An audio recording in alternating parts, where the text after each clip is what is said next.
Good morning my dear students. मैं आपका गणित अध्यापक शुभम तिवारी माया ज्ञान संस्कार अकेडमी से आज के इस वीडियो क्लास में आप सभी विद्यार्थियों का हार्दिक स्वागत करता हूं। विद्यार्थियों, जैसा कि पिछली अभ्यास में मैंने आपको बताया था कि किस प्रकार से हम दी गई परिमेय संख्याओं की तुलना आपस में करें कि वो दी गई परिमेय संख्याएं बराबर हैं या छोटी या बड़ी हैं। तो विद्यार्थियों, यहाँ पर हमने आपको उन दी गई परिमेय संख्याओं में तुलना करने के लिए 4 प्रकार की क्रियाओं को बताया था। पहली थी विभाजन विधि, दूसरा था वज्र गुणन विधि, तीसरा था अंश या हरों के मान को बराबर करने की विधियां, और चौथी थी सरलतम रूप विधि। तो विद्यार्थियों, यहाँ पर जैसा कि आप देख रहे हैं गणित में सवाल नंबर 3 हमारा जो है क्वेश्चन नंबर 3, तो ये निम्नलिखित परिमेय संख्याओं के जोड़ों में कौन कौन समान हैं, मीन्स वह कौन कौन सी परिमेय संख्याओं के पेयर हैं जो आपस में इक्वल हैं, या फिर वो कौन कौन से पेयर हैं जो आपस में इक्वल नहीं हैं। तो यहाँ पर हम आप सभी के लिए जो आज इस गणित के टॉपिक पर चर्चा करने के लिए उपस्थित हुए हैं, तो आइए अपनी कक्षा को हम प्रारंभ करते हैं। सबसे पहले बात करते हैं क्वेश्चन नंबर 3 को। मैं यहाँ पर नोट कर लेते हैं। क्वेश्चन नंबर 3 का फर्स्ट क्वेश्चन है, जिसमें मुझे यह बताना है -9/12 और 6 8/-12। तो यहाँ पर हमें विद्यार्थी यह बताना है कि ये जो दो परिमेय संख्याएं दी गई हैं क्या आपस में बराबर हैं या नहीं हैं। तो ये परिमेय संख्याएं आपस में समान हैं या नहीं है। तो यहाँ पर हमें दोनों परिमेय संख्याओं की समानता और असमानता के लिए हमें इनकी वैल्यू निकालनी पड़ेगी। देखिए, जब भी किसी भी संख्याओं की अगर आपको तुलना करनी हो और यह बताना हो कि इक्वल हैं या नॉट इक्वल हैं, तो यहाँ पर आपको दी गई नंबर्स के आपको वैल्यू निकालनी होगी, और वैल्यू अगर इक्वल आती है तो वे संख्याएं आपस में समान होंगी। If the value is not equal, so these numbers are not equal. So here I tell the first method of to compare of two rational number या two fraction number.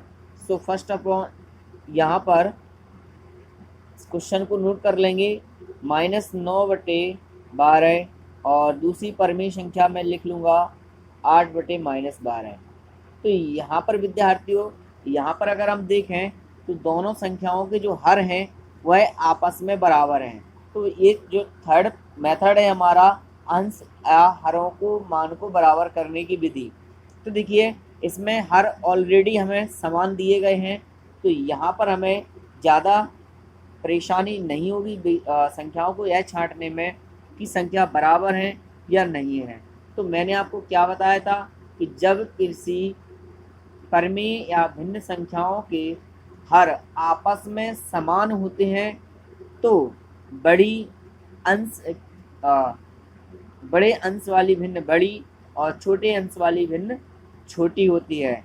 तो विद्यार्थियों, यहाँ पर अगर आप देखकर कि दोनों जो संख्याएं हैं वो ऋणात्मक परिमेय संख्याएं हैं, तो यहाँ पर हम इस माइनस के जो चिन्ह है इसको हम ऊपर भी लिख सकते हैं, अंश के साथ भी लिख सकते हैं।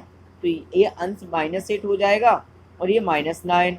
अब यह भी हम जानते हैं, पिछली अभ्यास में मैंने आपको बताया था कि नेगेटिव इंटीगर्स जो होते हैं वह अपने समकक्ष इंटीगर्स से हमेशा बड़े होते हैं। जैसे -8 और -9 में बड़ा कौन है। अब यहाँ पर अगर आप देखेंगे तो आप कहेंगे सर 9 तो 8 से बड़ा होता है, तो यहाँ पर 9 बड़ा होगा 8 छोटा होगा, परंतु नहीं, यहाँ पर ऐसा नहीं होता है। नेगेटिव इंटीगर्स में ठीक पॉजिटिव इंटीगर्स के ठीक उल्टा होता है कि जो संख्या नेगेटिव इंटीगर्स में छोटी होती है वह संख्या का मान बड़ा होता है, तथा जो संख्या का मान नेगेटिव इंटीगर्स में बड़ा होता है उसका मान कम होता है। तो विद्यार्थियों यहाँ पर जो -8 होगा वो बड़ा होगा और -9 होगा वो छोटा होगा। तो यहाँ पर ये दोनों संख्याएं इक्वल नहीं है। क्यों? क्योंकि इनके अंश आपस में फिर समान नहीं हो रहे हैं। तो एक तो मेथड ये लागू होता है।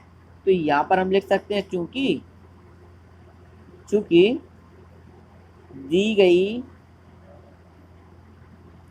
परिमेय संख्याओं के हर समान है, परिमेय संख्याओं के हर समान हैं, परंतु अंशों में भिन्नता है, या अंश आपस में छोटे बड़े हैं। जैसे -9/12 and -8/12. So here the denominator is equal, but -8 here -8 is greater than -9. So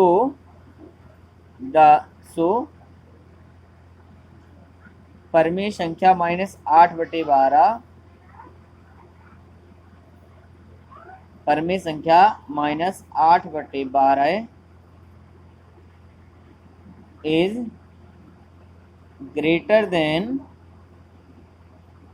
-9/12. So the rational number are -9/12 and -8/12 is not equal number. So यहाँ पर यह सिद्ध हो गया कि दी गई परिमेय संख्याएं आपस में समान नहीं है। तो विद्यार्थियों यहाँ पर एक विधि द्वारा तो यह स्पष्ट हो गया कि ये समान नहीं है। आइए यहाँ पर हम सेकंड मेथड का यूज करते हैं। क्या सेकंड मेथड से यहाँ पर इक्वलिटी आती है? तो यहाँ पर विभाजन विधि लेते हैं। नंबर फर्स्ट यहाँ पर ले लेते हैं विभाजन विधि द्वारा। विभाजन विधि से तो विद्यार्थी विभाजन विधि में क्या करना है आपको?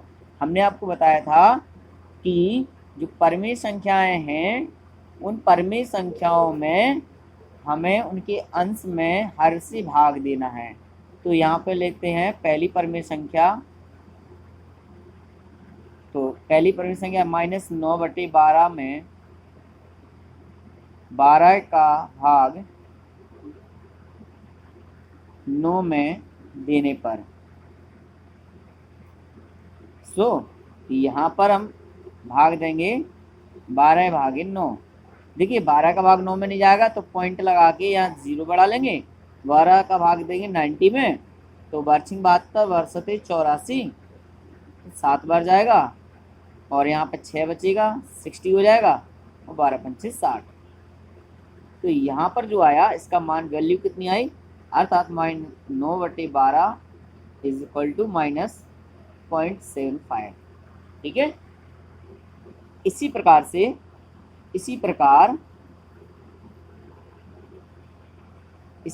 सेकंड रेशनल नंबर क्या है? 8/12। 12 का भाग दिया 12 दशमलव लगेगा 80 हो जाएगा और वर्चिंग 72 हो जाएगा और इधर 80 हो जाएंगे तो वर्चिंग 72। ये 0.66 आया। तो 0.66 and 0.75 is not equal, right? -0.75 आया ये माइनस का 0.66 आया।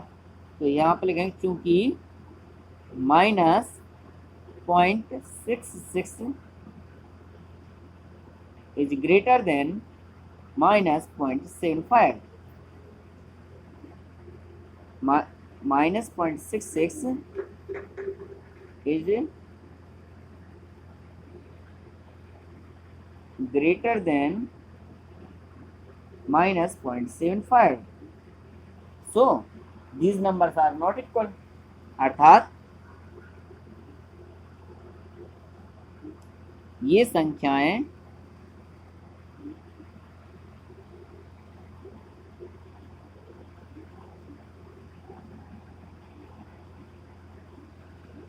संख्याएं आपस में बराबर नहीं है। तो देखो विद्यार्थी, पहली मेथड से भी -8/12 बड़ा था और सेकंड मेथड से भी -8/12 बड़ी संख्या आई।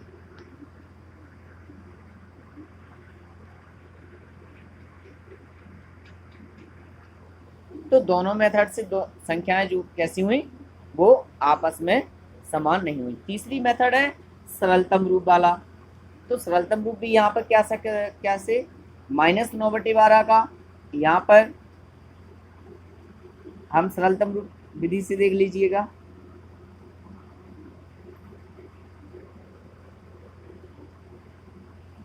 सरलतम रूप विधि में क्या करना है, -9 दी गई परिमेय संख्याएं जो हैं उनका हमें सरलतम रूप निकालना है। सो सरलतम रूप -9/12 का निकालेंगे तो सरलतम रूप आएगा 3 चौका 12, 3 तिरके 9, यानी -3/4।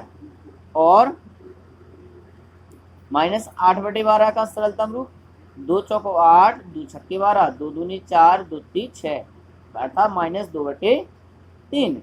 अब -2/3 और -3/4 में -2/3 कैसा है, बड़ा, -3/4 कैसा है, छोटा। सो यहाँ पे लिख लेना, क्योंकि दी गई परिमेय संख्याओं के सरलतम रूप बराबर नहीं है।